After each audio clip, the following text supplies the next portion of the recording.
Welcome, fellow night owl. If you're settling in for a cozy, relaxing listen, perhaps nestled beneath the covers or sinking into a comfy armchair, I'm delighted to have you join us. Before we embark on tonight's journey through the captivating and often grim world of piracy, I'd love to know where you're tuning in from and what time of day it is for you. Feel free to leave a comment and let me know. Are you experiencing a rainy evening in London, a sunny afternoon in Sydney, or the wee hours of the morning in New York? Wherever and whenever you are, I'm thrilled to have you along for the voyage. If you enjoy calm, immersive storytelling that brings history to life in rich detail, all while helping you unwind and drift off to sleep, you might consider subscribing to this channel. We'll be exploring all sorts of intriguing corners of history in this soft, relaxing style. Tonight, we turn our attention to the Golden Age of Piracy. When you picture a pirate, what images spring to mind? Perhaps a fearsome figure with a patch over one eye, a cutlass in hand, and a colorful parrot perched on his shoulder. You might envision a band of swashbuckling rogues hoisting the Jolly Roger as they set out in search of plunder and adventure across the sun-dappled Caribbean. This is the pirate of storybooks and Hollywood films, a romantic anti-hero who's as charming as he is dangerous. However, as is often the case, the reality was quite a bit grimmer and more complicated than the legends suggest. While the exploits of famous pirates like Blackbeard and Bartholomew Roberts have been embellished by myth into tales of daring deeds, the true story of life as a pirate during the Golden Age was one of hardship, brutality, constant danger, and often grim fates. Tonight, we'll delve behind the curtain of pirate lore to uncover what that life was truly like for the men, and even a few women who sailed under the black flag. As you settle in, let your mind begin to paint a vivid picture of the world we'll be exploring. In the year 1716, the Golden Age of Piracy reached its zenith. Across the Caribbean, the Atlantic, and the Indian Ocean, pirate ships prowled the waves, relentlessly searching for their next lucrative target. Despite their fearsome reputation, which instilled terror in merchant crews and passengers alike, the reality for those aboard pirate vessels was far from the allure of riches and glory. Let us embark on our tale with a young sailor named James. At the tender age of 19, James was the son of a struggling English farmer. Desperate to escape the clutches of poverty and captivated by the promise of adventure, he eagerly signed on with a merchant ship bound for the West Indies. However, life aboard the merchant vessel was not as idyllic as he had imagined. The work was grueling and backbreaking, the rations meager and often spoiled. The ship's captain, a tyrannical figure, administered beatings for the slightest infractions.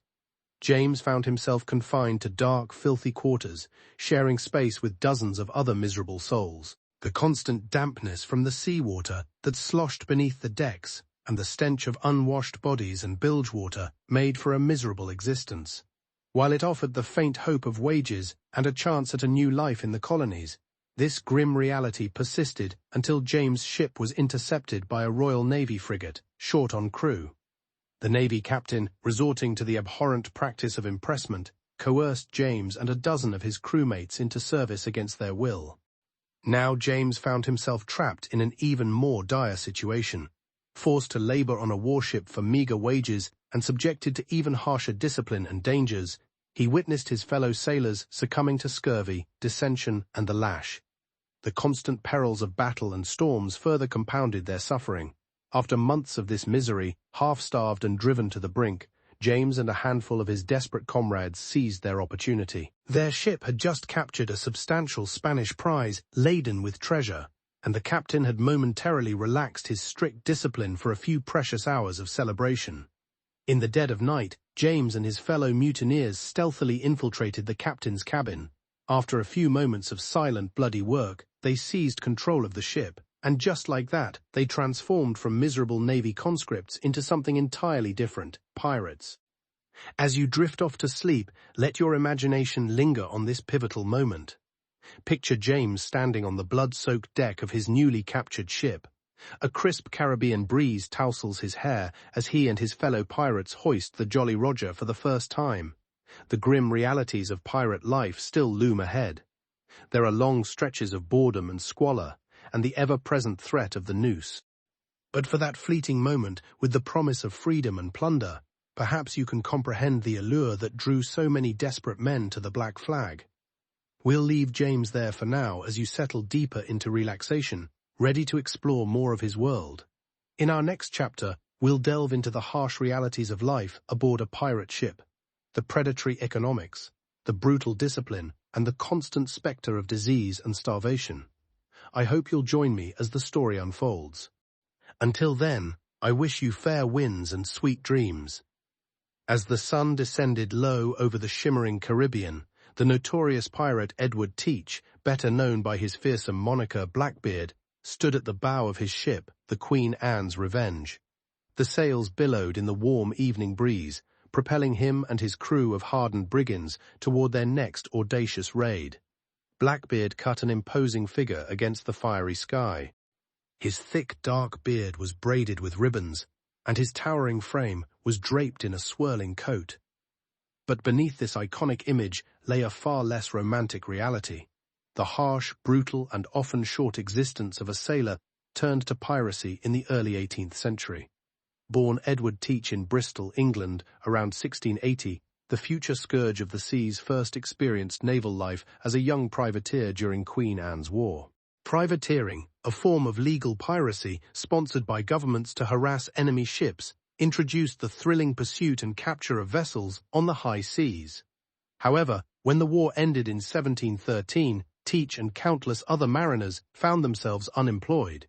Piracy became their only escape from destitution. Teach joined the crew of the pirate Benjamin Hornold, learning the outlaws' tactics of intimidation and guerrilla warfare in the West Indies and off the American coast.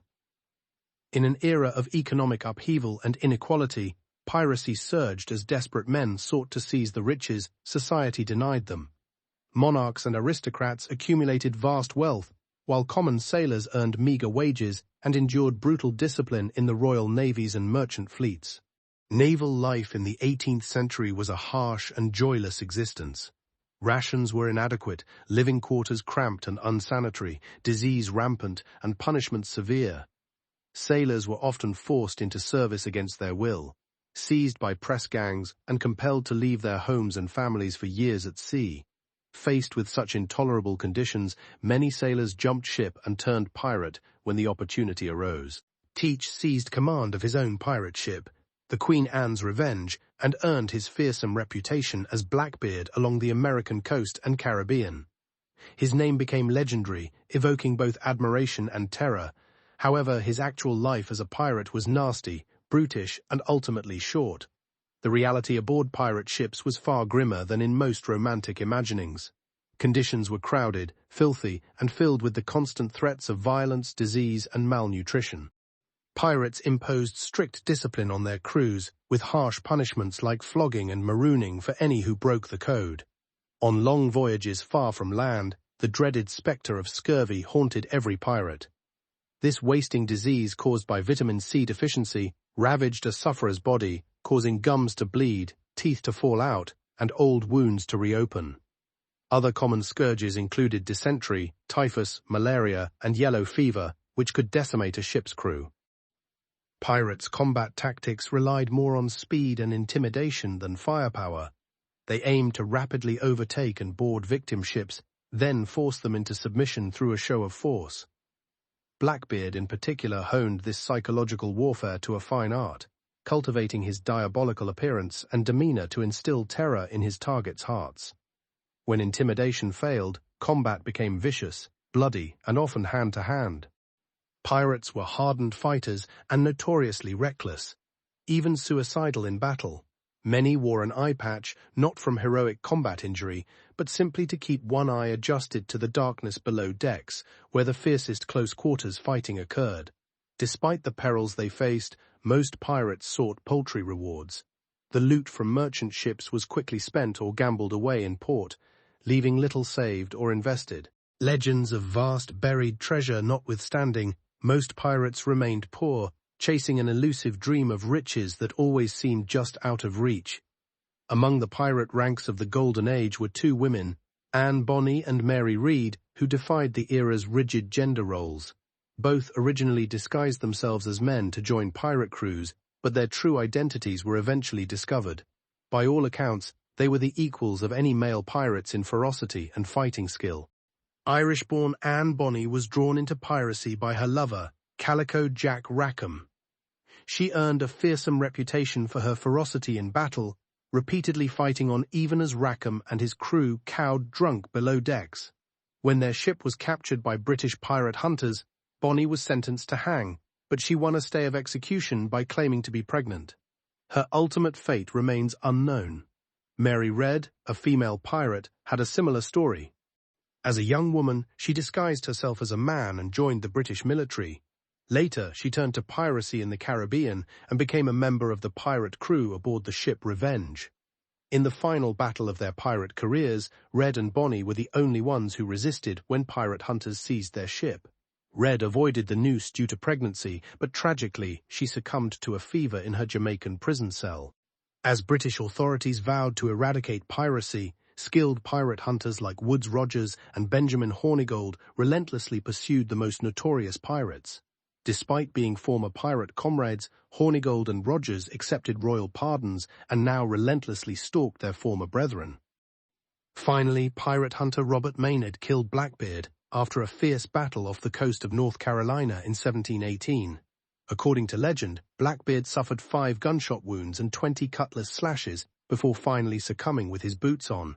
Maynard hung the beheaded corpse from his ship's bowsprit as a grim warning to other pirates, and the infamous Blackbeard became a legend. Most pirates met similarly brutal ends. For those who survived long enough to face trial, the inevitable sentence was death. They were hanged high from dockside gallows in public spectacles of violence intended to deter potential pirates. In a final act of defiance, some went to their deaths without remorse, mocking the authorities and encouraging their comrades to the end. The pirate Charles Vane reportedly commented from the scaffold, "I hope there are some pirates here today. I was one myself and lived that life for over 20 years. And if there are any here, my advice to you is to seize the moment while you can. For I don't begrudge the hangman his wages, nor the government its due. There is an entire world filled with wealth, and you have only to take it in your own hands. Good luck, boys, and farewell." As naval power projection improved and the great colonial empires consolidated control over maritime trade routes, the Golden Age of Piracy waned and eventually faded away. By the 1730s, shifting economic conditions rendered piracy an increasingly untenable alternative to legal seafaring, leaving the remaining freebooters struggling to survive, let alone thrive. Over the centuries that followed, the brief reign of the pirates has been romanticized and mythologized in countless books and films. The real pirates, those desperate individuals driven to crime and insurrection against a harsh world order, have largely been forgotten. Their sufferings and sacrifices have been obscured by a veil of dashing legends. The true face of piracy was a life of brutality, deprivation, and grim fatalism. In their struggle for survival, pirates embraced lives of crime and violence, not as romantic heroes, but as outcasts and renegades. They raged against the hypocrisies and iniquities of their civilization. However, their resistance was ultimately futile and self-destructive. As you drift off to sleep tonight, spare a thought for Blackbeard, Anne Bonny, Mary Read, Charles Vane, and the countless others who lived and died as pirates. Remember them not as the caricatures of popular culture, but as they truly were, defiant and doomed rebels clinging to the fringes of a cruel world. The last glimmer of that lost age fades into the gathering dusk, as sleep's tides carry you to the shores of morning. 11. The Pirate's Legacy.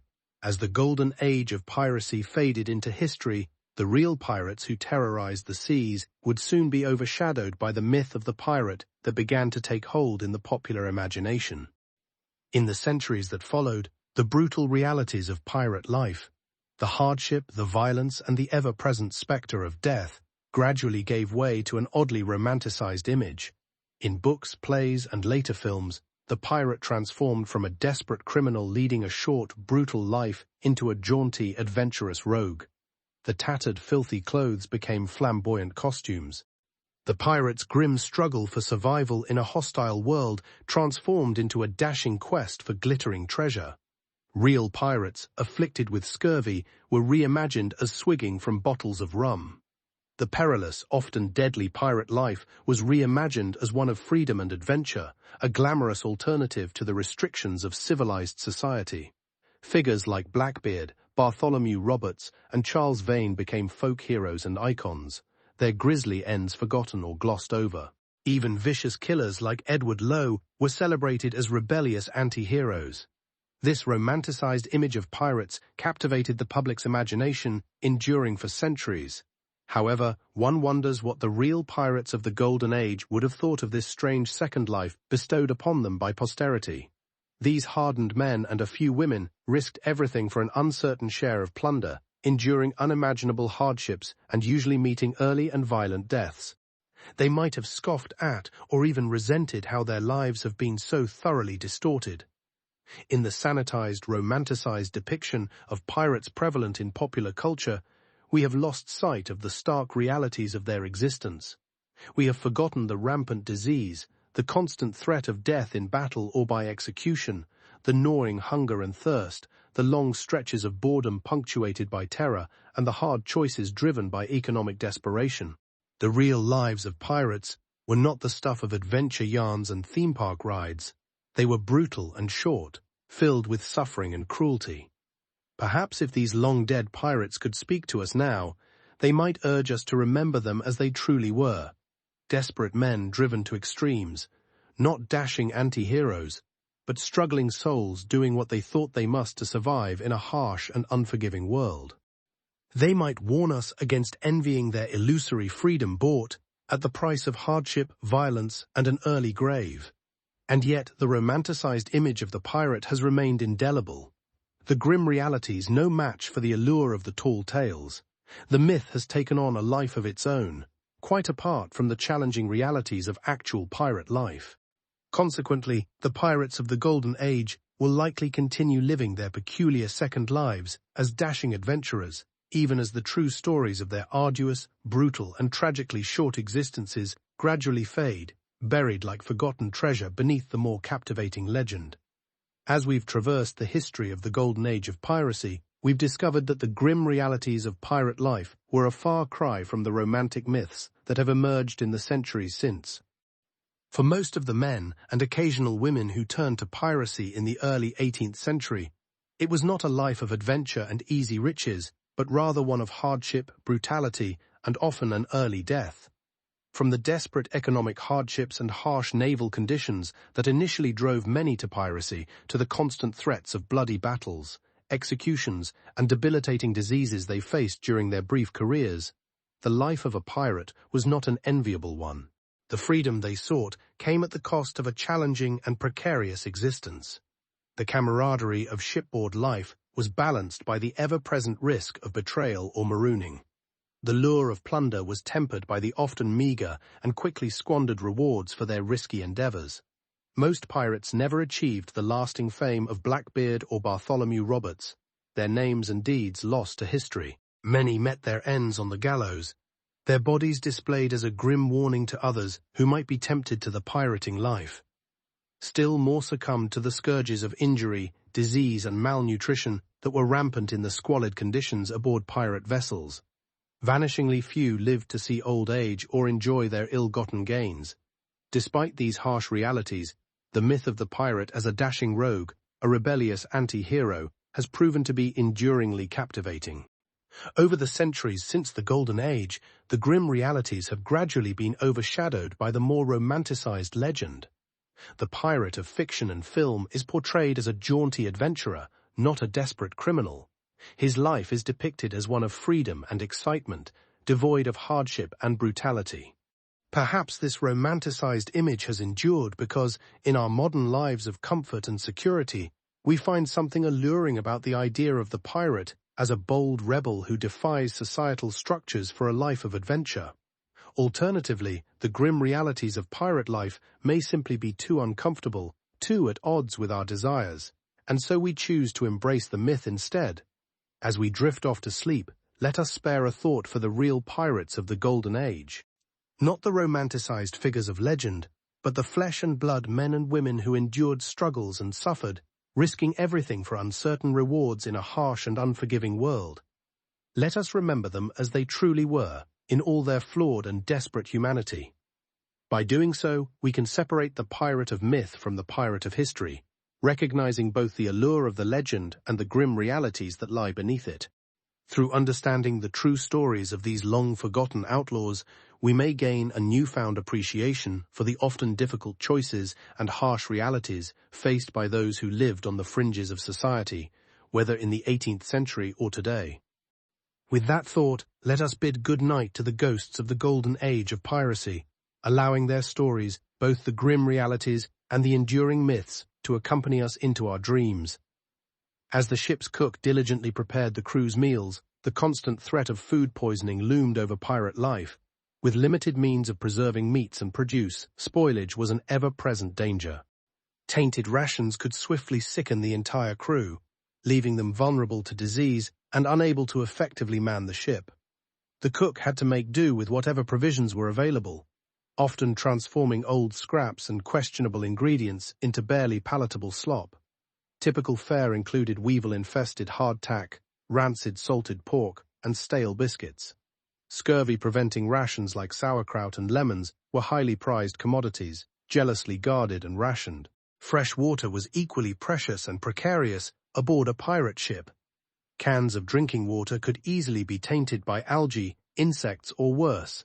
Crews lived in constant fear of the water running out during long sea voyages. Stagnant, contaminated water bred dysentery, typhoid, and other waterborne diseases that could ravage a ship. Malnutrition and vitamin deficiencies were rampant among pirate crews living on such monotonous and often spoiled rations for months at sea. Scurvy was by far the most feared and deadly of these scourges. This wasting disease caused by a lack of vitamin C led to swollen, bleeding gums, tooth loss, fatigue, and the reopening of old wounds. In its advanced stages, scurvy was a slow, gruesome death sentence. In the early 1700s, a pirate named John Easton recorded a particularly harrowing encounter with this dreaded affliction. Easton's crew had been on a 3-month voyage across the Atlantic. With their supplies of fruit and vegetables long exhausted, the men were subsisting on little more than wormy grain, stale bread, and grog. Scurvy began to take hold, slowly crippling the crew. Easton describes one pirate, a seasoned buccaneer named Tom, deteriorating before his eyes. Once a robust, swaggering man, Tom grew listless and withdrawn as scurvy sapped his strength. His gums turned black and rotten, and teeth fell out at an alarming rate. Foul-smelling sores opened on his skin, oozing blood and pus. Towards the end, Tom's joints seized up, leaving him immobile and raving with pain and fever. Most of Easton's crew succumbed to scurvy during that voyage, their bodies being laid to rest in the deep. This fate instilled fear in every pirate's heart. Hrik Vanderkin, a Dutch merchant sailor who turned to piracy, likened an outbreak of scurvy on board to a living death, with worm-ridden skeletons pleading for release from the grave. The constant threat of disease and malnourishment haunted pirates on the high seas.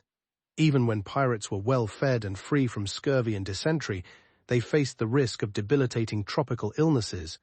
Voyages to the Caribbean and the coasts of Africa exposed them to yellow fever, malaria, and other endemic diseases for which they had no immunity or remedy.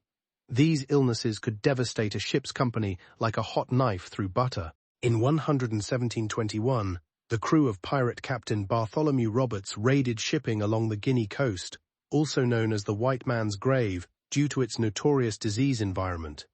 Within 2 months, more than half of Roberts's crew succumbed to the bloody flux and malignant fever. John Atkins, a British Navy surgeon, examined the emaciated survivors and described men raving with a pestilential delirium, their yellow visages and skin marked by hemorrhages. Outbreaks of yellow fever, malaria, and other tropical diseases decimated pirate crews, leaving survivors too weak to even crew their ships. The pirate Woodes Rogers, who later became a pirate hunter, lost so many men to yellow fever while raiding the Brazilian coast that he had to temporarily abandon 2 of his prizes due to a lack of crew. This constant scourge of disease was an inherent part of pirate life.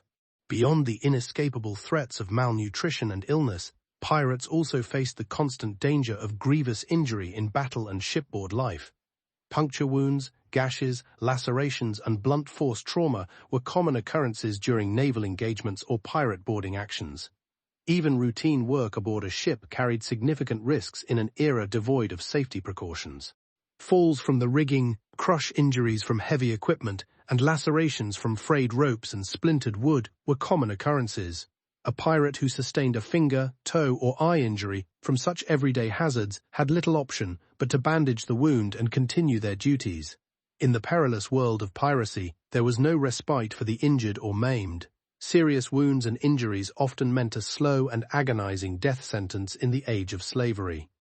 With limited understanding of infection and sterile practices, even minor wounds could quickly fester and turn gangrenous in the cramped and unsanitary conditions aboard a ship. Cauterization with boiling tar was a common field expedient to control bleeding, but it often resulted in excruciating pain. Accounts of pirate surgeons using carpenter's saws to crudely amputate mangled limbs and digits without anesthesia or proper surgical tools paint a grim picture of the realities of medical treatment at sea. Men fortunate enough to survive such brutal procedures often did not live long, soon succumbing to sepsis and secondary infections. The infamous pirate Edward Teach, better known as Blackbeard, bore numerous scars from such grievous wounds. His body was crisscrossed with the marks of blades, bullets, and even a pistol burst that severed several of his fingers. It was said that Teach kept the severed digits in a pouch, morbidly displaying them while drinking and reveling. For Blackbeard and his contemporaries, disfiguring wounds were the price of their lives. However, beyond the dangers of combat, even the everyday labor of manning a ship was fraught with the risk of disabling or fatal injury. Raising anchors, trimming sails, and hauling lines demanded long hours of backbreaking and hazardous work. Often in harsh weather and treacherous seas, sailors frequently lost fingers to pinching ropes, broke bones and fell, and were crushed by swinging booms and yards. The constant strains, impacts, and abrasions of life on a ship often led to painful chronic conditions like arthritis, bursitis, and repetitive strain injuries. Pirates' hands were often gnarled claws with missing digits and swollen, distended joints from a lifetime of hard labor and injury. Even if a buccaneer survived battle unscathed, the long-term toll on their bodies was inescapable. Blackbeard's quartermaster, a man known only as Israel Hands, embodied the ravages of a pirate's life. Hands had been with Teach since the early days, bearing wounds from numerous engagements. He was said to be missing an eye and several fingers, with a face latticed by jeweled scars. More ghastly still, his hands, back, and joints were twisted and contorted from grueling decades of shipboard labor. Despite his disfigurements and infirmities, Israel Hands was still feared for his ferocity in battle. He was Blackbeard's strong right arm, running his ship with an iron hand. However, for all his fearsome reputation, Hands and his fellow pirates endured a life of unrelenting pain and physical torment. Their wounds and scars told the grim, unvarnished tale of the pirate's lot. Pirate ships were dark, dank, and claustrophobic, permeated by a miasma of unwashed bodies, rancid bilgewater, and the ever-present stench of decay. Verminique rats, fleas, and lice were inescapable, spreading pestilence and misery. Pirates scratched at weeping sores and pus-filled buboes even as they fought desperate, blood-soaked battles and drank themselves into stupor to forget their pain. The hell of a long sea voyage was compounded by the constant specter of violent death or maiming that hung over every pirate.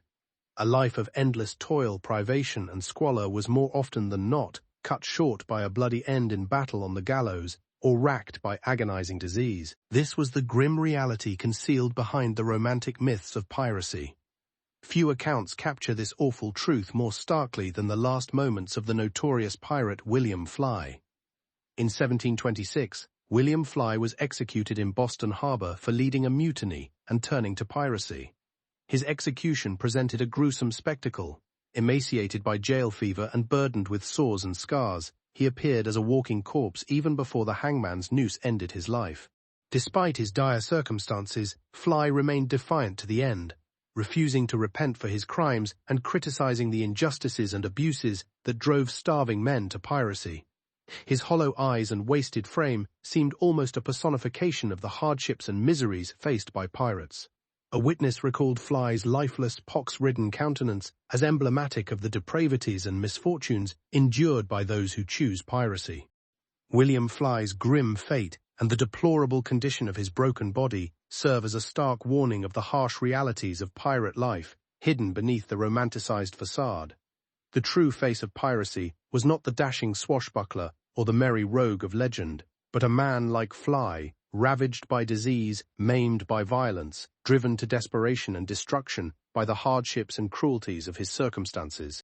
As we peer through the veil of picturesque mythology, we glimpse the grim truth beneath.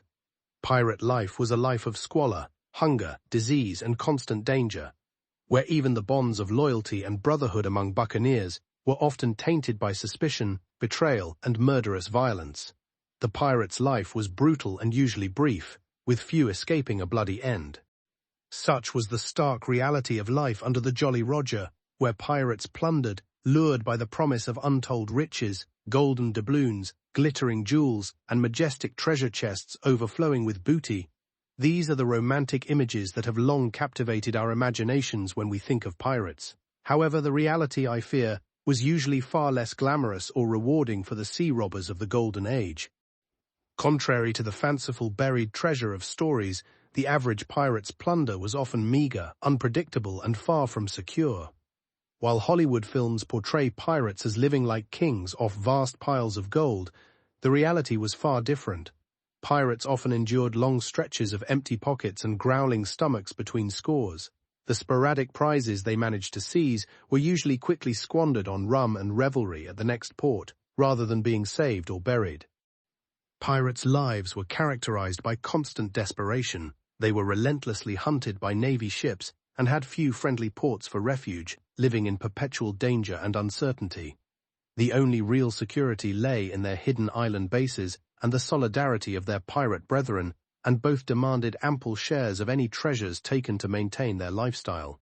Consequently, most plunder was quickly divided up, hurriedly spent in debauched sprees ashore, gambled away, or traded for essential food, repairs, and armaments before the long, arduous months at sea resumed. Buried treasure was scarce for practical reasons as well. Coins and jewels were easily divided, pocketed, and spent or traded rather than carried around in heavy chests.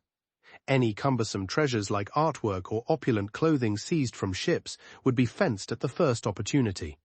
Why bury your valuables in remote islands when a pirate's life was so perilous and uncertain? Most buccaneers preferred their gold jangling in their pockets, not gathering dust in the ground. Of course, there were certainly scattered cases of pirates seizing memorable large treasure scores, such as the famed exploits of Captain Kidd or Blackbeard. However, these were very much the exceptions in the pirating life, not the norm. The promise of that one big haul was a fickle siren call that led many a hopeful pirate to a watery grave empty-handed. For most pirates, the plunder was merely a temporary reprieve from hardship and want, not a key to enduring riches.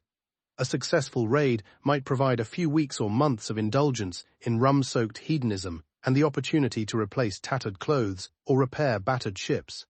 However, the gold quickly drained away, leaving the buccaneer facing the same challenging choices and harsh realities that had driven him to piracy in the first place. It was a vicious, uncertain cycle with little hope of escape. A poignant true story illustrates the fleeting nature of pirate treasure. In 1720, pirate Captain Christopher Condant captured an Arabian ship laden with gold, silver, jewels, and other precious cargo. This haul, valued at over £150,000, was one of the largest pirate scores ever.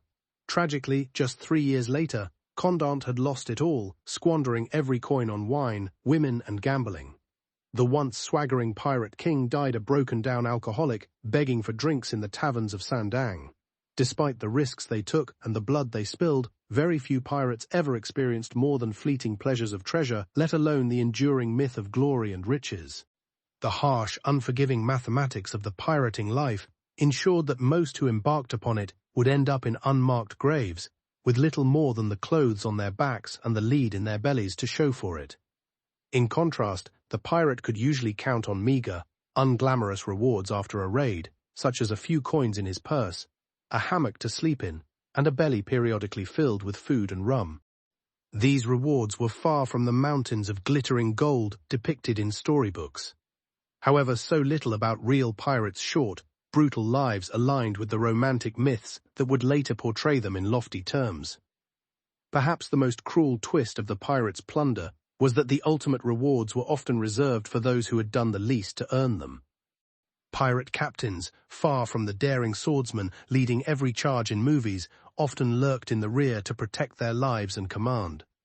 Yet they were entitled to double the shares of an ordinary crewman who risked his life and limb on the front lines of every raid. As with so much in their world, the promise of riches was a beguiling facade, concealing the far grimmer realities of piracy. Still, the irresistible allure of treasure was undeniably one of the foremost draws into the pirating life for many desperate sailors and adventurers. Captivated by rumors of gold-laden galleons and glittering pirate hordes, they let the dream of a quick fortune blind them to the deadly realities that awaited them.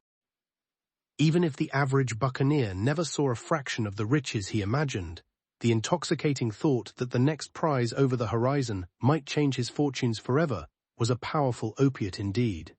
As you drift off tonight, let those romantic images of pirates' golden jewels dance in your head for a while, the dazzling blessing and chests overflowing with glittering plunder.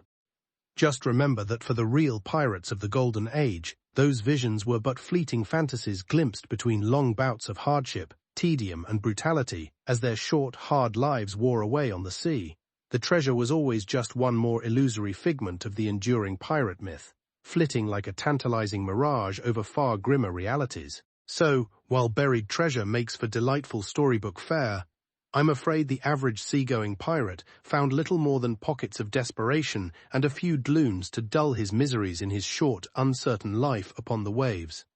Reality, as is so often the case, tended to be far less kind or romantic than the gilded legends we so love to spin. As the sun slowly sank beneath the waves, the pirate ship bobbed gently on the darkening sea. The crew had finished another long day of backbreaking labor, hoisting sails, scrubbing decks, and manning the BGE pumps to keep the leaky vessel afloat.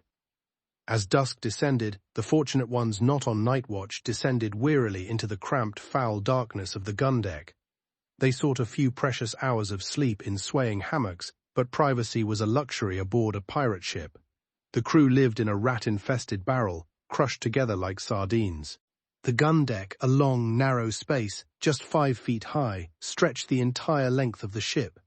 Dozens of unwashed, hardened men slung their hammocks wherever they could find space amidst the hulking cannons.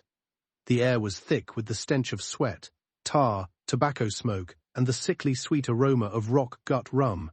There was barely room to sit up in your hammock without your head brushing against the grimy beams above. Here, the pirates were packed cheek by jowl, with no escape from the coughs, curses, and drunken mutterings of their fellow buccaneers. Sleep came uneasily, if at all, as the ship creaked and groaned, rolling in the relentless swell of the sea. Rats scurried in the shadows, scavenging for crumbs. Clouds of fleas and lice tormented the sleepers, leaving them covered in itchy bites that festered into sores in the humid filth. It was a relief to escape the suffocating warren of the gun deck, even for a shift of exhausting labor in the salt spray and scorching sun above. Such was the life of the common seaman aboard a pirate ship in the early 18th century, during the twilight years of the Golden Age of Piracy. It was a hard, joyless existence, a life of grinding toil, wretched deprivation, and constant peril, miles removed from the fanciful romance of adventure novels and Hollywood films. Most who turned pirate were refugees from even worse abuse and exploitation aboard naval and merchant vessels. The golden promise of piracy, a life of freedom, plenty, and easy riches, was rarely more than a cruel mirage. The pirate's life was typically nasty, brutish, and short. If the ever-present specters of violent death in battle and shipboard accident could be avoided, a host of grim afflictions still awaited most buccaneers. Scurvy, typhus, dysentery, malaria, and yellow fever ravaged ships, their cramped and unsanitary conditions perfectly designed to incubate and spread disease. Even a minor cut could swiftly fester into a fatal infection. In these squalid conditions, the inevitable toll of illness and injury was exacerbated by poor diet and sanitation. Pirates subsisted on biscuits infested with maggots and weevils, rancid salted meat, and foul brackish water. Chronic dehydration in the scorching heat added to their misery, as did the constant lash of the ship's disciplinarians. A strict code of conduct prevailed, and rule breakers, even for minor infractions, faced swift and merciless punishment, ranging from keel-hauling and marooning to flogging and mutilation. This life was a stark contrast to the fantasies of swashbuckling adventure that have long captivated the popular imagination. In 1724, the British author Captain Charles Johnson, likely a pseudonym for Daniel Defoe, published a sensational bestseller that significantly contributed to the mythologization of pirate lives and exploits. His General History of Pirates was a vivid, fictionalized anthology chronicling the careers of the era's most notorious buccaneers, including Blackbeard, Bartholomew Roberts, and the woman pirate Anne Bonny. While Johnson clearly embellished many of the tales for dramatic effect, his captivating yarns of jewels, chases of fabulous buried treasure, and pirate utopias ignited readers' imaginations. His book sparked a craze for pirate lore that has endured through generations, as people have continued to be enthralled by romanticized depictions of pirate life.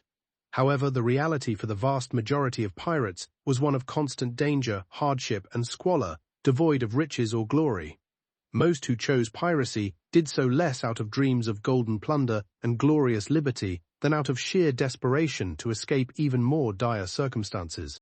Throughout the Age of Sail, ordinary seamen in all seafaring trades, both naval and merchant, faced some of the harshest and most exploitative conditions of any profession. Sailors, particularly those in the British Royal Navy, endured incredible hardship, privation, and abuse that could make the meager rations and iron discipline aboard a pirate ship seem almost idyllic. In stark contrast, the life of a common sailor during this era was dismal by almost any measure. Seamen on merchant and especially naval vessels could expect endless, strenuous labor for meager pay in squalid, oppressive, and frequently life-threatening conditions. Rations were scanty and often rotten, living quarters were dank and overcrowded, and discipline was severe to the point of vicious cruelty. Naval wages for ordinary seamen were meager and frequently in arrears. With inflation, a sailor in 1726 could expect half the weekly pay in real terms compared to his predecessor a century earlier. Long voyages kept men away from home for years, effectively precluding normal family and social lives. But the worst of all was the drastic curtailment of personal liberty. Naval seamen in particular were little better than slaves. The moment they set foot on a king's ship, they were subjected to a brutal regimen of forced labor and savage corporal punishment under the lash or catenet tails. Even more egregious was the common practice of impressment, where working men with seafaring experience were kidnapped by press gangs and forced into naval service against their will. By effectively legalizing this form of Shanghai from 1664, the British Crown ensured itself a steady supply of experienced seamen to man its imperial fleets at great savings to the public purse. For most pressed men, naval service meant a life of back-breaking drudgery, constant and often sadistic discipline, disease, disfigurement, danger, and not infrequently death in combat, scant reward for their forced sacrifice. It meant interminable voyages to foreign climes far from the comforts of home and family. It meant never knowing if they would ever see their native shores or loved ones again. It meant abandoning any hope of living as free men, making their own choices and charting their own destinies. Perhaps unsurprisingly, desertion from Royal Navy ships was rampant. By some estimates, a sixth of British seamen deserted annually in the early 18th century. Untold numbers of pressed men, given the chance, voted with their feet and escaped their intolerable conditions by fleeing naval service for the promise of life as freebooters. While the pirate life was still grim and perilous, it at least offered an escape from the relentless oppression and exploitation of the Royal Navy. Compared to the king's ships they left behind, pirate vessels were downright egalitarian in their power structures and allocation of plunder. Buccaneers elected their captains and drew up written charters codifying the rights and shares of every crew member. Pirate ships still required strict discipline to function, but corporal punishment was limited, and a man had at least some say in his fate. The work was still dangerous and backbreaking. However, seamen kept a fair portion of any loot and had some chance at prize money. Most importantly, a kind of freedom and rough democracy prevailed among pirate crews that was found nowhere else in the rigidly hierarchical and authoritarian world of the 18th century. On land or at sea, every buccaneer had a voice and a vote in shipboard affairs. Officers were elected and could be deposed for dereliction or abuse of power. Plunder was allocated by strict shares, with the crew receiving the lion's portion. Manufacturers were punished. The unskilled could rise through ability. And most shockingly, even a small number of blacks found respect and brotherhood as equals. Pirates effectively formed floating proto-democracies with a degree of meritocracy, egalitarianism, and self-determination unparalleled elsewhere in the Atlantic world. At a time when Enlightenment ideas about equality and natural rights were gaining traction, and most ordinary laborers and seamen still endured conditions akin to feudal servitude, life aboard a pirate vessel offered a tantalizing glimpse of liberty and autonomy that was unimaginable for men of their station. Consequently, the choice between naval impressment and piracy was scarcely a choice at all for many seamen. A young sailor kidnapped from the docks of Bristol or Liverpool by a Royal Navy press gang faced a grim future of abusive subjugation, backbreaking labor, and a high likelihood of early death in combat or from disease. However, offered the opportunity to jump ship and join the ranks of freebooters, he could hardly be blamed for risking the hangman's noose to live out his days in defiant independence. Thus, the early 18th century witnessed the rise of the pirate era, reaching its bloody zenith as more and more desperate sailors turned to piracy, and the Royal Navy lost an increasing number of skilled seamen to the allure of the black flag. While the pirate's life was still fraught with constant mortal peril and frequent brutality, it was one that he had at least chosen freely, beholden to no master but himself, in fellowship with fellow outlaws who had similarly seized their own destinies.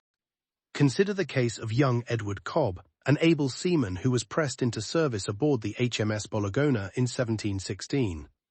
Cobb endured 2 harrowing years of abuse, deprivation, and drudgery before finally escaping to join the crew of the notorious pirate captain Howell Davis. Although his life as a buccaneer remained challenging and precarious, it offered a semblance of deliverance, a chance at dignity, agency, and self-determination that naval service had stolen from him. For a time, fortune seemed to favor Cobb and his fellow freebooters as they plundered the lucrative shipping lanes of the Spanish Main. However, the pirates' fate was inherently uncertain. After 2 years of relentless raids and chases, a fateful encounter with a Royal Navy frigate near the Bahamas led to the tragic demise of their beloved brigand's idol. Outmatched and outgunned, Davis and most of his crew met a gruesome end in a bloody rout. Cobb, miraculously surviving the carnage, faced a grim fate. Dragged to Port Royal in chains, he stood before the stern justice of the Admiral Court. Despite his remorse and repentance, he could expect no mercy as a naval deserter turned pirate. On the morning of November 16, 1720, he found himself in manacles atop a crude gallows at Gallows Point, facing a bloodthirsty crowd. The noose dangled ominously around his neck. As the jeers of the mob echoed in his ears, Cobb's final thoughts likely revolved around his agonizing betrayal by the Royal Navy and the fleeting promise of freedom he had seized in defiance of his enforced servitude. Then, the trapdoor dropped, and a dreadful snapping of bones signaled the end of his life, much like so many of his fellow freebooters. His body twisted slowly in the sea breeze, while crows gathered in the periphery as the crowd dispersed, eagerly anticipating the next gruesome spectacle.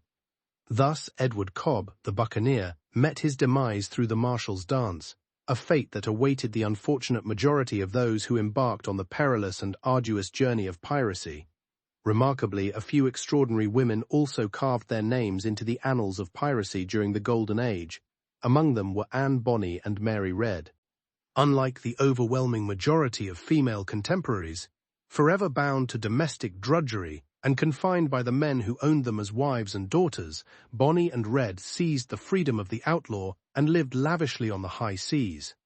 Despite their origins in desperate circumstances, Bonny, a high-born and wild-tempered Irish beauty, found a kindred spirit in Mary Red, a penniless English tomboy.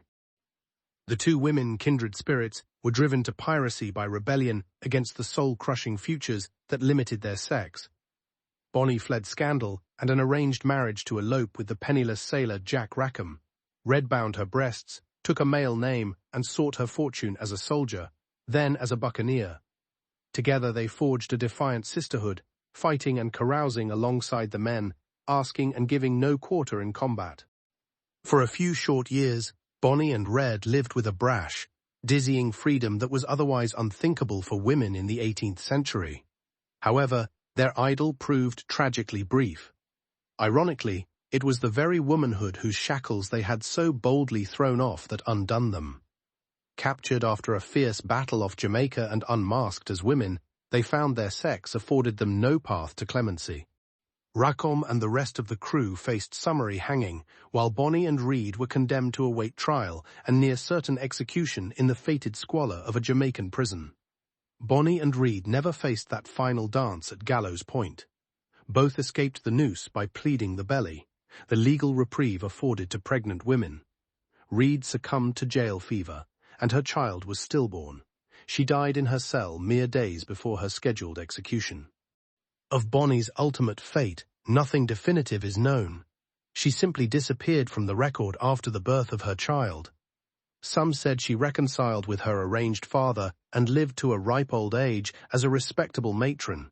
However, it is just as likely that her restless spirit never found peace on land, and she perished alone in some distant corner of the New World, dreaming to the last of the sweet trade and her days of unbound freedom on the rolling sea. Those days were already fading into twilight as Bonnie and Reed languished in Spanish Town prison. The Golden Age of Piracy flickered and inexorably drew to its end in the first decades of the 18th century, snuffed out by an accelerating series of crackdowns on both sea and land. The British Crown and Royal Navy intensified their campaigns against buccaneers, driven by the imperative to safeguard expanding imperial trade routes. Pirate havens like Nassau and Port Royal succumbed one by one, their freebooting inhabitants decimated by marine assaults and land invasions.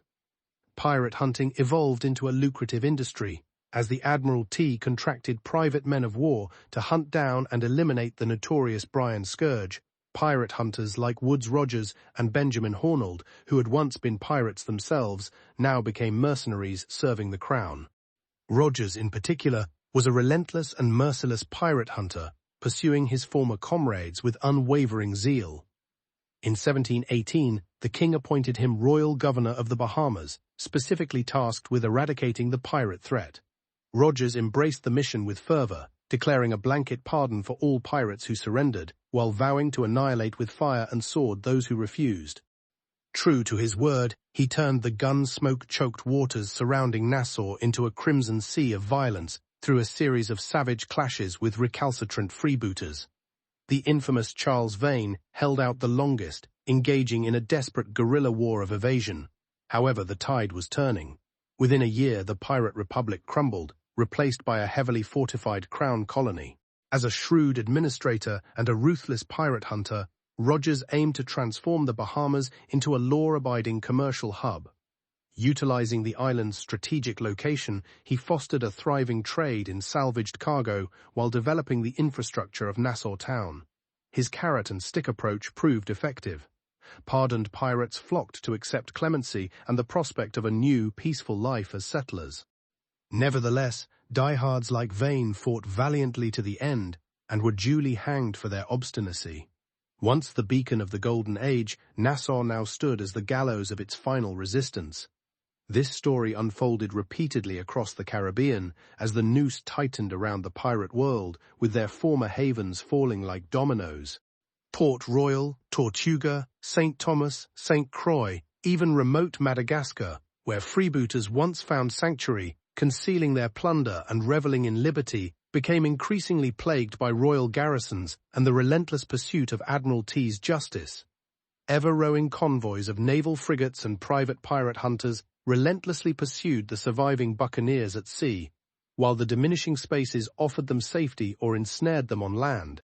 As their tactical options shrank, changing economic conditions extinguished much of the initial incentive for piracy. A global trade depression crippled the flow of rich commerce that fueled buccaneering. Wages for regular seamen began to rise, while the uncertain nature of prize-taking and the growing apprehension of financial backers diminished the allure of piracy. Many surviving pirates calculated that the risks of the lucrative trade were no longer justified by the rapidly diminishing rewards. Slowly, inexorably, piracy began to wane. We last left off with a description of the horrific conditions aboard filthy, overcrowded pirate ships and the brutal code of conduct that governed the desperate men who crewed them. Infractions as minor as stealing a fellow pirate's share of food could result in marooning, a slow, agonizing death sentence alone on a desolate island. Such was the fate of two unfortunate souls aboard the pirate ship Revenge in 1718.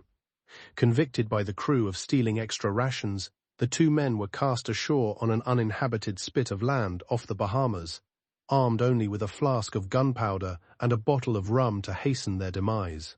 One can only imagine the growing despair they felt as they watched the Revenge's sails vanish over the horizon, knowing that only miles of empty ocean now surrounded their sandy prison. Such harsh punishments paled in comparison to the ever-present specters of disease and malnourishment that plagued pirate ships. Expeditions could stretch on for months, with no sight of land or resupply, and the only sustenance often consisted of maggot-infested meat and stale weevil-ridden biscuits. Without access to fresh fruits and vegetables, scurvy became a constant companion to pirates. The accounts of pirate surgeon John Cranky vividly depict the suffering inflicted by this vitamin deficiency. In his journal, he describes a pirate named James Dewell whose teeth loosened and gums became so spongy and rotten that he could suck blood from his mouth by simply closing his lips. As the disease progressed, Dewell was tormented by joint pain. His skin erupted in foul-smelling sores, and he spat out bits of his own decaying flesh. After enduring 2 months of agony, he finally succumbed to the disease. This was one of countless pirates who fell victim to the nutritional ravages of life at sea. While they were slowly wasting away from disease or malnutrition, pirates also faced the grim prospect of sudden and violent death in combat. Contrary to popular culture's portrayal of them as swashbuckling adventurers, real pirates relied far more on speed, surprise, and intimidation than on swordplay and daring feats. A lone merchant ship unfortunate enough to sail into a pirate's sights first realized its peril when the distant vessel suddenly unfurled additional sails and surged forward in pursuit. The last thing many captains saw was the terrifying skull and crossbones of the Jolly Roger whipping in the wind as the pirates pulled alongside. This was a psychological ploy to shock their prey into immediate surrender. Those merchant crews, brave or foolish enough to resist, were swiftly treated to a barrage of ear-splitting cannon fire as the pirates unleashed their opening salvos. Amidst the splintering planks and screams of the wounded, the pirates swarmed aboard, ruthlessly cutting down any opposition with a frenzy of swinging cutlasses, stabbing daggers, and point-blank pistol shots.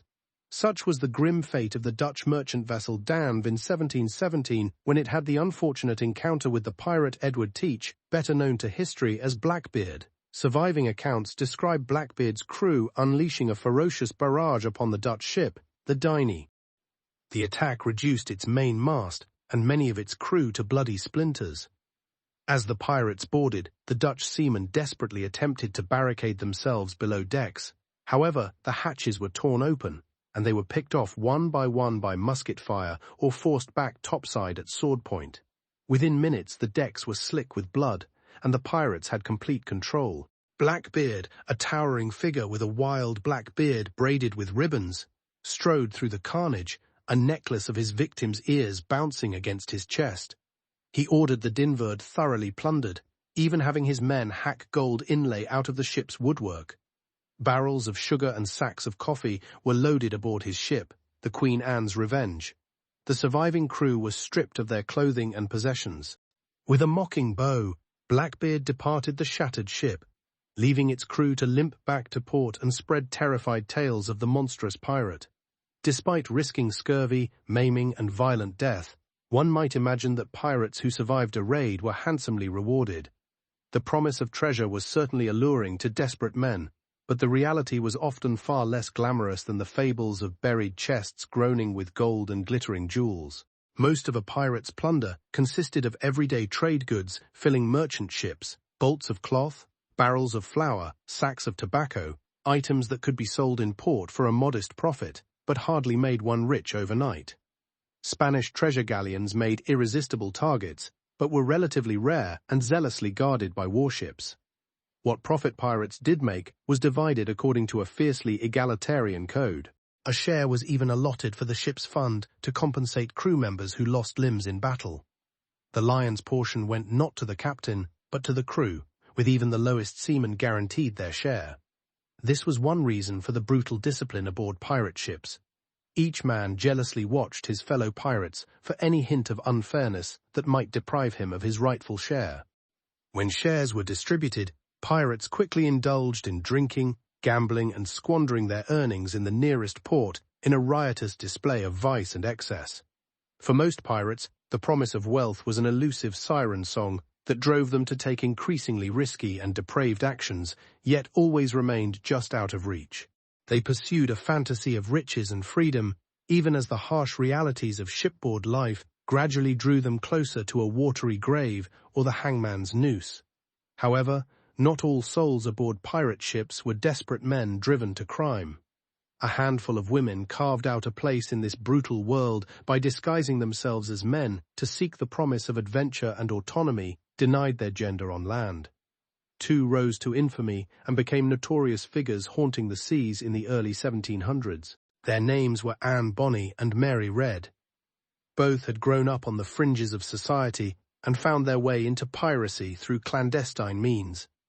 Bonny, the headstrong and fiery-haired daughter of an Irish lawyer, was disowned by her family for marrying a penniless sailor. She later abandoned her husband to pursue a relationship with the charismatic pirate captain John Calico Jack Rackham. Red, on the other hand, had a different path. Raised as a boy by her widowed mother to secure inheritance money, she lived most of her life concealing her true sex. She found work as a sailor and later as a soldier. Before joining piracy, she fought in European wars and eventually moved to the West Indies. According to pirate law, Bonny and Red met by chance. Bonny, who was already serving aboard Rackham's ship, took a liking to the handsome young pirate who had recently joined the crew. However, she soon discovered that he was a woman in disguise, just like herself. The two quickly became close friends, and perhaps even more. Some tales suggest a scandalous secret romance between them. Bonny and Red, two formidable pirates in Rackham's crew, quickly earned a fearsome reputation for their ruthlessness and ferocity. During a battle with a Jamaican patrol boat in 1720, their male disguises slipped, revealing their identities. Despite this setback, their reputation only grew stronger. Rackham and most of the male crew fled below decks, leaving Bonny and Red to fight alone. As the male pirates cowered, the two women unleashed curses, insults, and even gunfire, urging their crewmates to regain their courage and return to the battle. Their meteoric pirate careers came to an abrupt end when Rackham's ship was cornered by pirate hunters. The crew was too preoccupied with drinking rum to resist. Only Bonny and Red fought valiantly against the boarding party until they were finally subdued. All were taken to Jamaica to stand trial. Rackham and the other men were quickly convicted and hanged. Bonny and Red managed to escape the gallows by pleading their pregnancies. This tactic merely delayed their execution, or so it seemed. However, fate had other plans. Red succumbed to a fever just days before her scheduled execution. Bonny spent an extended period in prison, cursing visitors and even her doomed lover, Rackham. She allegedly sneered at him, saying, "Had you fought like a man, you need not have hanged like a dog." The records fall silent after this point, and Bonny and Red simply vanish from history. Some believe they perished in squalor, while others speculate that they somehow escaped execution and began a new life. Their larger-than-life careers, forged in a crucible of hardship, captivated the public of their time and continue to do so even today. They stood as symbols of women who defied societal expectations and carved their own paths in a world dominated by men. These women, with swagger, steel, and the occasional swig of rum, navigated the treacherous waters of piracy. However, regardless of gender, a pirate's life was often as short and brutal as it was daring. The story of Thomas Anstis and his crew in the Caribbean serves as a poignant reminder of the grim and often short lives of pirates during the Golden Age. In reality, the pirate life was characterized by its harsh realities, brutality, and brevity. The average pirate's career was limited to a mere year before meeting a violent end. Even the most renowned pirates, whose names still resonate through history, rarely survived more than 2 or 3 years of freebooting. Contrary to the romanticized portrayal of swashbuckling adventurers in Hollywood, most pirates lived on the brink of starvation. A successful raid might provide a temporary respite, allowing them to live lavishly in a friendly pirate port. However, their plunder would soon be squandered on wine, women, gambling, and debt repayment. Desperate for the next prize, they would be driven back out to sea, their fortunes dwindling with each passing day. Pirates were motivated less by the pursuit of wealth and more by the desire to escape the grueling drudgery of legitimate sailors' work. Yet their shipboard life was equally demanding, filled with ceaseless toil, mending sails and rigging, pumping bilge, hauling at the capstan, and facing the constant threat of battle wounds, amputations, and tropical diseases without medical care were all part of the pirate's existence. While pirate ships ensured an equal share of any spoils, the rewards were often fleeting. Only a select few famed pirate captains managed to accumulate lasting wealth. The hardships of the pirate life are vividly illustrated in the case of Edward Lowe, one of the most notorious pirates of the Golden Age. Born in London around 1690, Lowe's journey began as a pickpocket and thief. In his early 20s, he was transported to the Americas as an indentured servant, a common fate for the impoverished. After completing his term of servitude in 1718, Lowe joined a sloop bound for Honduras to cut logwood, a valuable dyewood. However, his violent temper soon led to trouble. During a drunken argument, he fatally struck a fellow crewman with an axe and fled into the jungle. There he joined a hardened group of escaped slaves, convicts, and deserters. They robbed merchants and farmers around the Bay of Honduras. As Lowe rose to command through sheer ferocity, his piratical career began in earnest when his gang seized a small ship and he was elected captain. He captured a larger brigantine and then set his sights on the lucrative shipping lanes of the Caribbean. Lowe, a low-cut and notorious figure with his bushy black beard and the smoking matches he kept wedged behind each ear, was ready to light the fuse of a cannon in battle. He and his crew terrorized the Caribbean for 2 years, taking over 100 ships flying English, French, Spanish, and Portuguese flags. Lowe's reputation as the most bloodthirsty pirate of his time was well earned. He was infamous for torturing prisoners, cutting off ears and noses, and even roasting victims alive on his deck to extract information about hidden valuables. In May 1722, Lowe's crew captured a large Portuguese treasure ship near Madeira. The ship was laden with gold dust and bars, jewels, and 1,200 chests of sugar.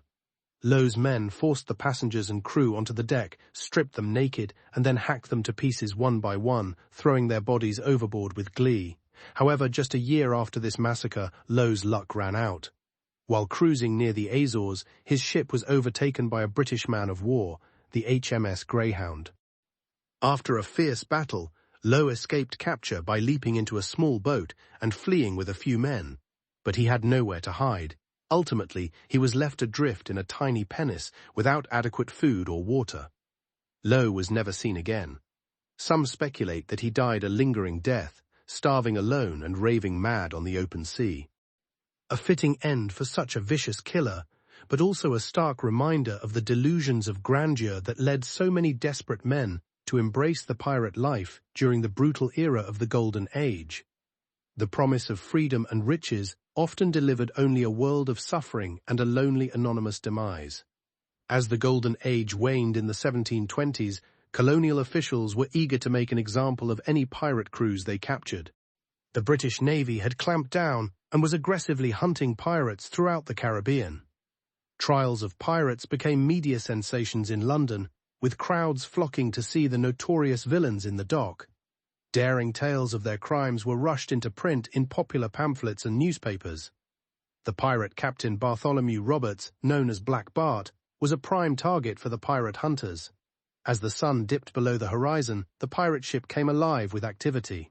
The crew scrambled to light lanterns and torches, casting an eerie glow over the weathered deck. In the flickering light, the captain emerged from his cabin, his long coat billowing in the evening breeze. He surveyed his men with a steely gaze, taking note of their haggard appearance and weary expressions. Life aboard a pirate ship was not for the faint of heart. The conditions were cramped, filthy, and often violent. The average crew member had little more than a few square feet of personal space, usually just a hammock strung between the gun decks. Privacy was a luxury that few could afford, and the constant proximity to so many unwashed bodies created a pungent and unpleasant atmosphere. The ship itself was a floating petri dish of disease and infection. Without proper sanitation or medical care, illnesses spread like wildfire through the close quarters.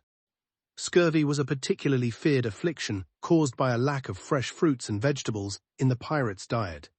As the disease progressed, the gums would swell and bleed, teeth would loosen and fall out, and old wounds would reopen. The sufferer would be tormented by fever, joint pain, and fatigue until finally succumbing to a slow and agonizing death. One such victim was a young pirate named Jack, barely out of his teens.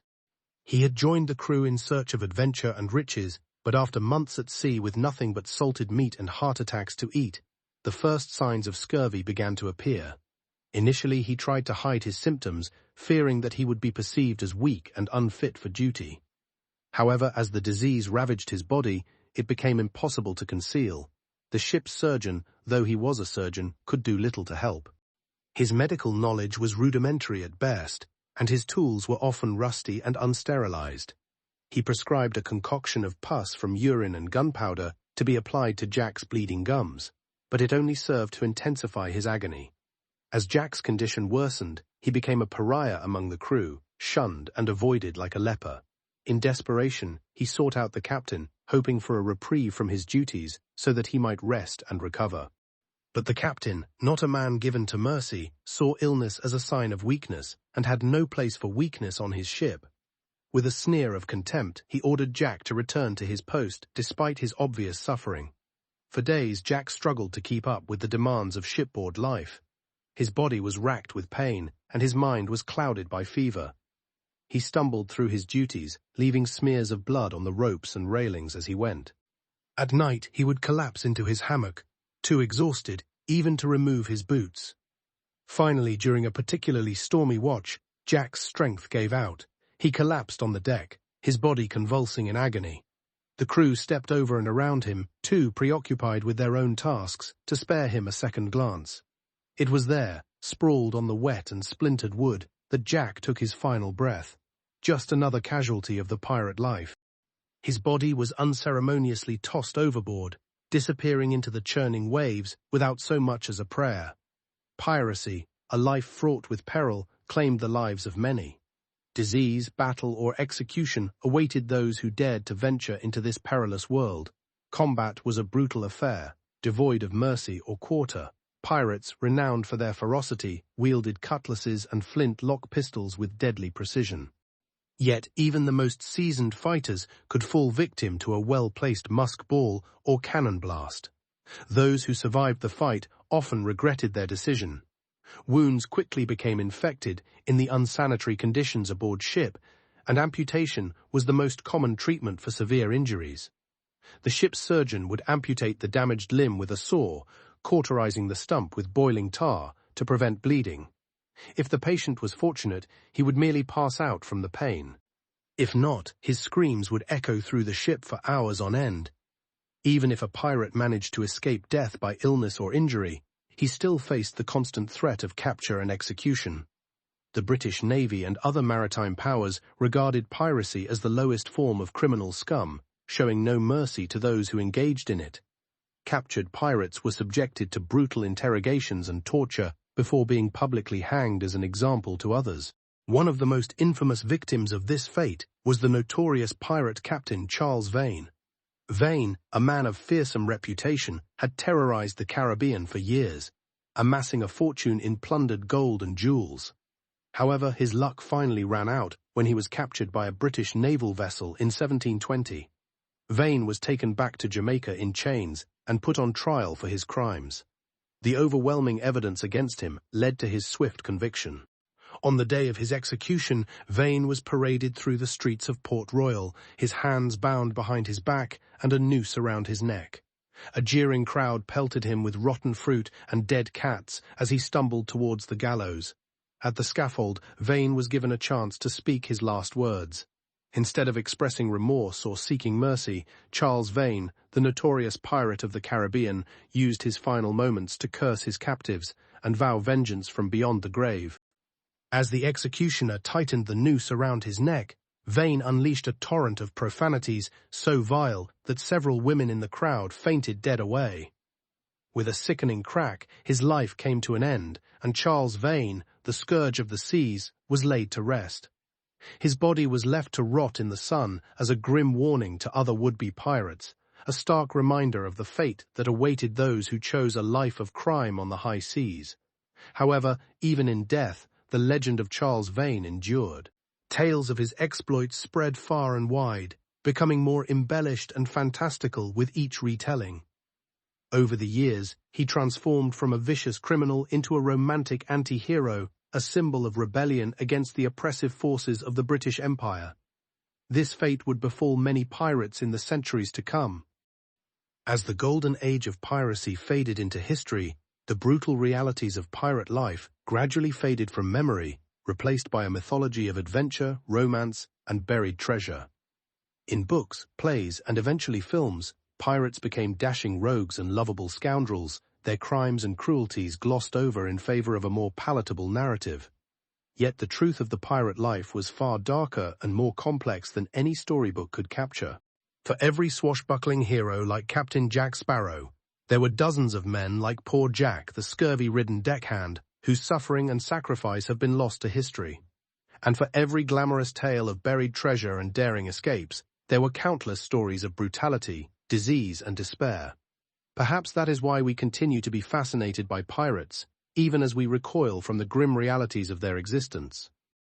Pirates, symbols of freedom and rebellion, live on the edge of society and the law, yet they also remind us of humanity's darker side, cruelty and greed lurking beneath even the most civilized. As the last light fades and the pirate ship sails into the night, we ponder these contradictions, romance and reality, heroism and horror, freedom and fate. Perhaps we're not so different from these long-dead pirates, seeking meaning and adventure in a harsh world. So, let's raise a glass to the pirates of old, brave and terrible men who lived and died by the sword and sea. May their stories captivate and horrify us even as we drift into peaceful slumber. After all, their true legacy lies not in gold or glory, but in the enduring power of a well-told tale, echoing through the ages like the ghost of Charles Vane, cursing and laughing in the wind as the sun dips below the horizon, painting the Caribbean sky in vivid orange and red. The pirate ship came alive with activity. Lanterns flickered across the weathered deck planks, casting a warm glow. The crew gathered, some perched on barrels or coils of rope, others leaning against the gunwales. They spoke in low, gruff voices, sharing tales of past raids and narrow escapes. Among them sat a grizzled old pirate, his face etched with scars and his remaining eye gleaming in the lantern light. The younger crew members looked to him with a mix of reverence and fear. For he was a living legend, a man who had witnessed and accomplished more in his decades on the high seas than most could imagine. As the night wore on and the rum flowed freely, the old pirate began to spin a yarn. His voice was low and rough, like the scrape of barnacles on a ship's hull. The crew leaned in closer, captivated by his every word. "You think you know what it means to be a pirate?" he rasped, his gaze sweeping over the assembled faces. "You think it's all about the gold, the glory, the freedom of the open sea. But let me tell you, lads, there's a steep price to be paid for this life, a price that goes beyond just coin." He took a long swig from his tankard, wiping his mouth with the back of his hand. "I've seen things that would turn your hair white, men drowning in their own blood, crying for their mothers as they slipped beneath the waves. Scurvy-ridden wretches, their gums bleeding and their teeth falling out, and the stench of a ship after months at sea with no fresh water to wash away the filth and rot." The old pirate shook his head, his eye distant with memory. "There's a reason they call it the devil's own trade. You might think you're free out here, but the sea is a harsh mistress. She'll take everything you have, and then she'll take some more." He leaned back, the lamplight playing across the deep lines of his face. Take me own sorry tale. I was a young lad, not much older than some of you, when I first set foot on a pirate deck. I thought I'd left all my troubles behind on land, but I was wrong. Dead wrong. The old pirate's gaze turned inward, his voice dropping to a whisper. My first captain was a right bastard, a cruel man with a temper like a hurricane. He'd flog you for looking at him sideways, and heaven help you if you crossed him. He saw Halloman once, just for snitching an extra ration of rum. Poor sod was half drowned and bleeding from 100 cuts by the time they hauled him up. Didn't even last the night. He sighed, his shoulders slumping, and that was just the start of it. We'd go weeks, sometimes months, without setting foot on dry land, living on nothing but mouldy biscuits and rancid water. The scurvy would set in, making our joints ache and our teeth fall out. And the rats. Dear God, the rats. You couldn't sleep because you were afraid they would bite your fingers and toes. The crew shifted uneasily, some casting nervous glances at the dark corners of the deck. The old pirate paid them no mind, lost in his grim recollections. They would raid any ship they encountered, no matter how small the prize, just to keep themselves fed and watered. The fighting was fierce and bloody, with cutlasses clashing and pistols flashing in the smoke. I saw men gutted like fish, their entrails spilling out on the deck, and heads cleaved clean in two, brains splattering. He trailed off, his eye haunted. For a long moment, the only sound was the creaking of the ship's timbers and the gentle lap of waves against the hull. I've seen the devil's own work out here, the old pirate said at last. And I've done my share of it too. You don't survive long in this life without getting your hands dirty, without losing a piece of your soul. He looked up, his gaze fixing on the youngest member of the crew, a mere boy with wide, frightened eyes. You still want to be a pirate, lad, after hearing all that? The boy swallowed hard, his face pale in the lantern light, but he nodded, his jaw set with grim determination. The old pirate sighed, shaking his head. Then you'd best pray you never live long enough to regret it, he said softly. For the sea is a cruel mistress, and piracy is a cruel trade. You'll pay for your freedom, lad. One way or another, you'll pay. With that, he pushed himself to his feet, his joints creaking like old timbers. The crew parted before him as he stumped across the deck, disappearing into the shadows of the aft cabin. For a long while after he had gone, no one spoke. They sat in silence, each lost in their own thoughts, their own dark imaginings of what the future might hold. For to be a pirate in the Golden Age was to court death and damnation with every breath. It was to live on the knife's edge between freedom and oblivion, never knowing which way the blade might fall. And yet for some, that very danger was a siren's call, a temptation too overwhelming to resist. In a world plagued by grinding poverty and brutal oppression, the allure of the pirate life shone like a beacon, promising unimaginable riches and glory. However, as the seasoned pirate had cautioned, that promise came at a steep price, a price measured in blood and suffering, shattered lives, and lost souls. Being a pirate meant being forever an outcast, hunted and reviled by the very society that had birthed you. It was a life lived in constant fear of the noose and the jibe, of the agonizing slow death that awaited all who dared to fly the black flag. Yet for a fleeting moment in history, the pirates of the Golden Age blazed like comets across the Caribbean sky. They lived as kings and died as legends, their names and deeds immortalized in song and story. But beneath the myth and romance lay a darker truth, a reality steeped in blood and brutality. The true story of the Golden Age of Piracy was one of desperate men and harrowing choices, of lives cut short and dreams dashed upon the unforgiving sea. It often began in the festering hellholes of the Atlantic slave trade. Many of the men who would become the most notorious pirates of their age had started their lives in bondage, shackled in the holds of the very ships they would one day plunder. They were the unwanted and the outcasts, swept up by the tides of history and cast adrift on an unforgiving ocean.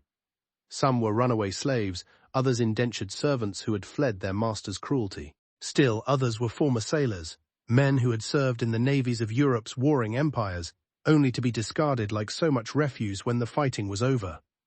For these men, piracy offered a chance at a new life, a way to retaliate against a world that had shown them nothing but cruelty and contempt. They formed small crews, pooling their limited resources to purchase or steal a ship and embark on a quest for plunder. Initially, their targets were small fishing boats and coastal traders, easily defenseless against their shallow-drafted sloops and schooners. However, as their numbers grew and their reputation spread, they gradually shifted their focus to more substantial prizes. Merchant ships laden with gold and silver from the Spanish Main and lumbering East Indiamen packed with spices and silks from the Far East became their coveted targets. These were the treasures that lured pirates like moths to a flame, promising riches beyond their wildest dreams. But the reality of life aboard a pirate ship was far from the romanticized image of adventure and camaraderie. Conditions were harsh, with cramped quarters, meager rations, and constant exposure to the elements. Disease was rampant, with outbreaks of dysentery, yellow fever, and malaria claiming countless lives. Moreover, the ever-present threat of violence loomed large, both from within the crew and without. Pirates adhered to a strict code, with severe punishments meted out for even minor infractions. Thieves and mutineers faced marooning on a desolate island, while those who dared to challenge the captain's authority could expect a flogging or worse. Despite these harsh measures, maintaining peace aboard a pirate ship proved challenging. Temperaments frayed by long months at sea, and the constant threat of capture or death often led to arguments escalating into bloody brawls. Crewmates turned on each other in fits of rage and frustration, and always looming in the background was the spectre of the hangman's noose, the fate that awaited all pirates if they were ever captured by the authorities. While the great European empires might turn a blind eye to the pirates' depredations when it suited their interests, they would not hesitate to hunt them down and make an example of them if they became too much of a nuisance. Pirates of the Golden Age lived on the edge of a razor's edge, balancing the allure of untold riches against the grim certainty of death. Despite this precarious existence, they carved out a bloody niche for themselves in the margins of an indifferent world. Among the most notorious of these freebooters was Edward Teach, better known to history as Blackbeard, a towering figure with a wild, unkempt beard and a fearsome reputation. Teach began his piratical career as a privateer during Queen Anne's War, preying on French and Spanish shipping in the Caribbean. However, after the war ended and the demand for privateers dwindled, Teach turned to outright piracy. He assembled a crew of hardened cutthroats and set out to make his fortune on the high seas. Quickly, he became one of the most feared pirates in the Caribbean.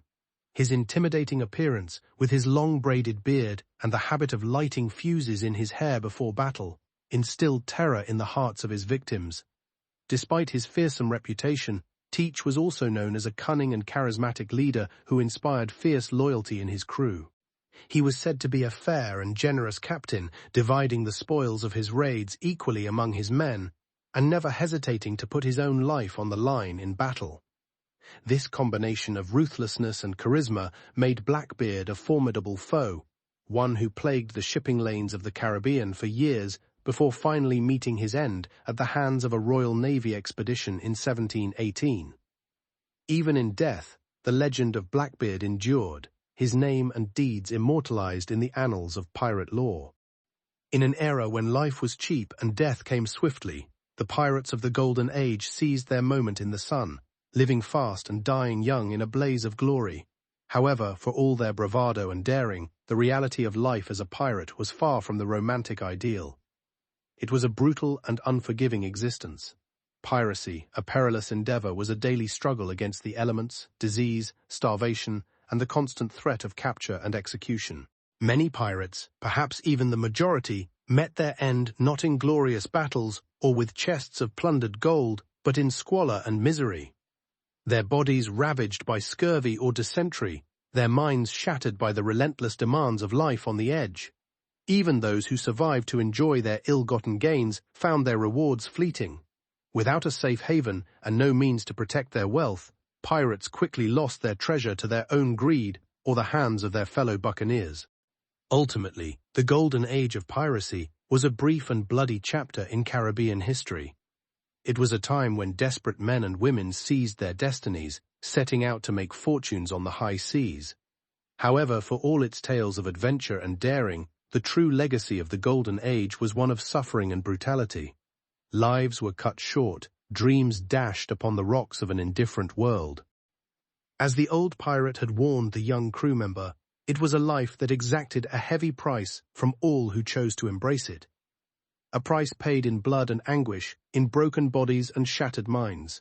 For in the end, the freedom and fortune promised by the pirate life proved as elusive and ephemeral as the mists that shrouded the Caribbean dawn.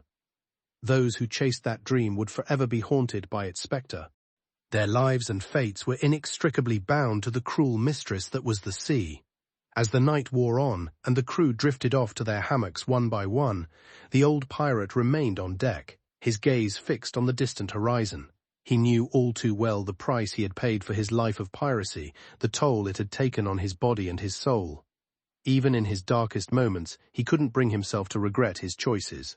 In a world that had offered him nothing but hardship and pain, the pirate life had given him a fleeting taste of freedom, a chance to live life on his own terms, if only for a while. As he stood there, watching the stars wheel overhead, his mind drifted in a sea of memories, battles fought, comrades lost, treasures won and fortunes squandered, a life lived on the razor's edge, forever balanced between hope and despair. As the first light of dawn painted the sky in shades of gold and crimson, the old pirate smiled to himself, his weathered face creasing with the weight of years. He knew that whatever fate awaited him, he had lived his life to the fullest, seizing his destiny with both hands and making it his own. Perhaps that was all any man could ask for, to have lived and left his mark upon the world, however brief and bloody it might have been. As the Battle of New Providence faded into history, the new royal governor, Woodes Rogers, set about the arduous task of stamping out the pirate scourge in the Bahamas. After his exploits as a privateer and sea captain, Rogers had been handpicked by King George I to restore law and order to the islands. He began by offering the king's pardon to any pirates who would renounce their wicked ways and return to an honest life. Hundreds of buccaneers wisely accepted the deal, handing over their plundered treasures in exchange for clemency. Among the first to accept was none other than Benjamin Hornigold, Rogers' old sailing companion. Hornigold had trained the notorious Blackbeard and Sam Bellamy in the dark arts of piracy. Now reformed, he zealously joined Rogers' mission to rid the West Indies of his former brethren. With intimate knowledge of the pirates' tactics and hideouts, he became an invaluable pirate hunter. Rogers and Hornigold embarked on an unwavering quest to track down and bring to justice the most notorious pirates of the high seas. Among their initial targets was the infamous Charles Vane. Once a lowly sailor on Hornold's old sloop, Vane had mutinied after Hornold accepted the king's pardon and declared himself captain over the rogue crew. Vane, a cruel and merciless buccaneer, wreaked havoc across the Caribbean, plundering and burning any ship he could seize. With a small flotilla at his command, Rogers set out in pursuit of Vane's ship, the Ranger. After a perilous chase through the Windward Passage, Rogers's flagship, the Delicia, unleashed a thunderous broadside, crippling the Ranger's main mast. However, before Rogers could board, a howling hurricane descended, nearly crashing both vessels against the rocky coast of Cuba. Through sheer seamanship, both captains managed to weather the storm. But when the skies cleared, the Ranger had vanished, leaving Vane to escape once again and continue his marauding. An exasperated Rogers would persist in his pursuit of the pirate for months to come. The pirate hunters faced an immense challenge as they endeavored to cleanse the pirate-infested waters of the West Indies during the waning years of the Golden Age of Piracy. For every buccaneer brought to justice, it seemed two more would rise to the occasion, hoisting the black flag and embarking on new plundering expeditions with impunity. Meanwhile, the pirates themselves found their blood-soaked trade increasingly difficult and unprofitable. The Royal Navy's presence in the Caribbean seemed to double by the month as more and more warships patrolled the waters, hunting for pirate vessels. Legitimate merchant ships now equipped with cannons and armed guards made them formidable targets, rendering pirate raids far less successful. The brutal tactics employed to overcome these defenses often resulted in minimal plunder for the pirates' efforts. The risks to life and limb seemed increasingly futile in light of the dwindling rewards. More and more freebooters accepted the king's pardon and found employment in the expanding maritime trades facilitated by colonialism. However, those die-hard brigands who persisted in their wicked ways faced increasingly dire circumstances and outcomes. The infamous Edward Blackbeard Teach met his gruesome end at the hands of the pirate-hunting Lieutenant Robert Maynard in a fierce ship-to-ship battle off the North Carolina coast. Maynard's men reportedly hacked Blackbeard's body into over 20 pieces before triumphantly mounting his severed head on the bowsprit of their sloop. Charles Vane's luck finally ran out when his crew mutinied and cast him adrift in a small boat. Wrecked on an uninhabited island, the dreaded pirate barely survived for months as a castaway before being captured by a passing British ship. He was brought back to Port Royal in chains to stand trial for his atrocities. Unrepentant to the end, Vane raged and cursed as he was sentenced to hang in the public square, vowing hellfire and damnation upon the entire island. However, his defiant invectives suddenly turned to ashen, trembling fear as he ascended the gallows and beheld with bulging eyes the noose being fitted around his neck. The man who had terrorized the high seas for years reportedly collapsed into incoherent tears and pleas for mercy, even as the crowd roared for his blood. In a final indignity, the hangman's ropes snapped on the first attempt, prolonging Vane's agonizing demise as he twitched and wheezed through a horrifically botched second hanging. Such was the fate of most pirates in the end, an ignominious and abject death, either in battle by public execution or claimed by the myriad scourges of the seafaring life. A fortunate few managed to escape the clutches of death by retiring with their plunder, but they were rare exceptions to the wretched rule. By 1726, the Golden Age of Piracy in the Caribbean had largely vanished, crushed by the might of the British Empire and rendered unsustainable by the shifting tides of maritime commerce. The seas that once teemed with the black flags of freebooters had become increasingly safe for all except the occasional rogue corsair. The legendary Republic of Pirates on New Providence lay in ruins, abandoned by its denizens for the noose or honest sailing work. Here and there, wanted posters offering handsome bounties for notorious holdouts fluttered on tavern walls and town squares, promising rough justice for those who still dared to plunder under the skull and crossbones. However, even before the age of piracy truly came to an end, the romanticization and mythologizing had already begun. Sensationalized accounts like Captain Charles Johnson's A General History of the Robberies and Murders of the Most Notorious Pirates filled London bookstores, their pages brimming with exaggerated larger-than-life distortions of the pirates' exploits that captivated the public.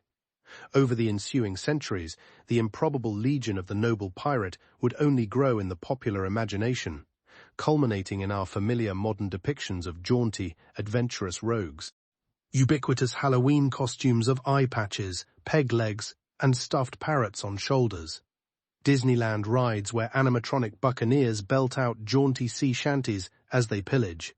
The fanciful Hollywood epics of Errol Flynn and Johnny Depp swinging on chandeliers and quip-quoting wittily as they cross swords with dastardly bumbling adversaries.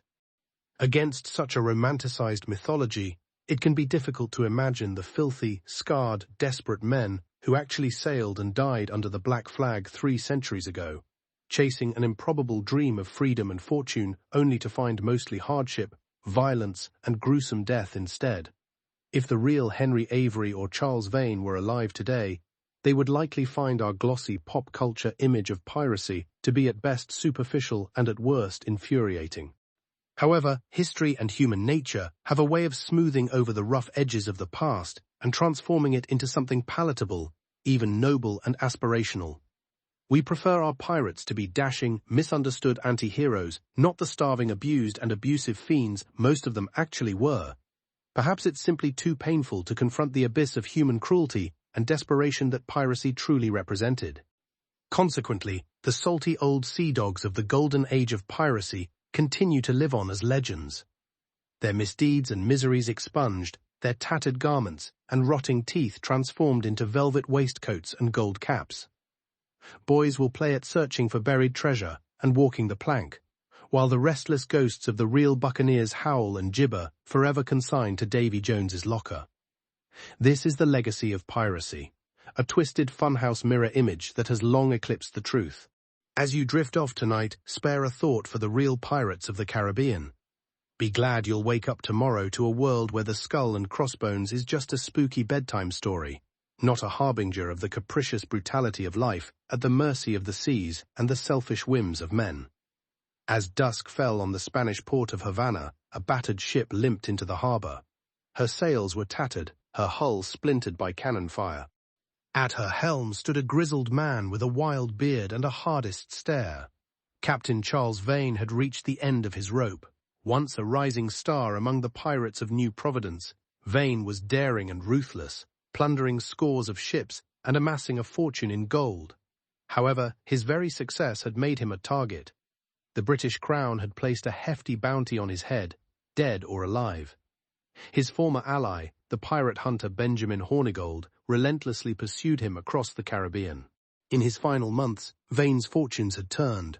His crew, shaken by numerous close encounters, threatened mutiny. As the net closed in, Vane devised a desperate plan. He would overpower his beloved ship, the Ranger, and escape inland with his treasure. From there, he hoped to bribe a merchant captain to smuggle him back to England, where he could start anew. However, his plan was thwarted. As Vane and his men rowed ashore under the moonlight, a shot rang out from the trees. Another followed. Hornigold's men had been tipped off by a traitorous member of Vane's crew. Musk balls struck the longboat, splintering wood and flesh.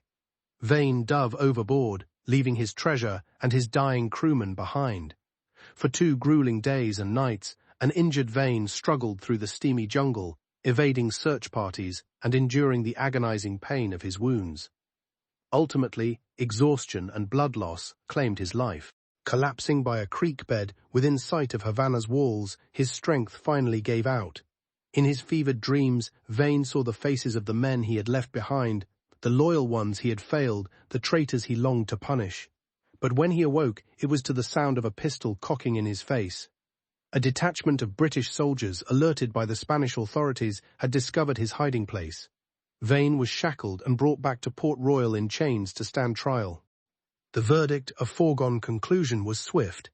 He was found guilty of piracy on the high seas and sentenced to be hanged by the neck until dead. In his final days, Vane penned a letter to the world, unrepentant to the end. I must confess, I have endured many perils and hardships on behalf of King George, and I was not adequately rewarded in the end. Therefore, I owe England or King George no allegiance whatsoever. I promise to pay the reward to any man who takes me, except to an Englishman or the English nation. On a dreary morning in March 1721, Charles Vane stood on the scaffold, facing a jeering crowd.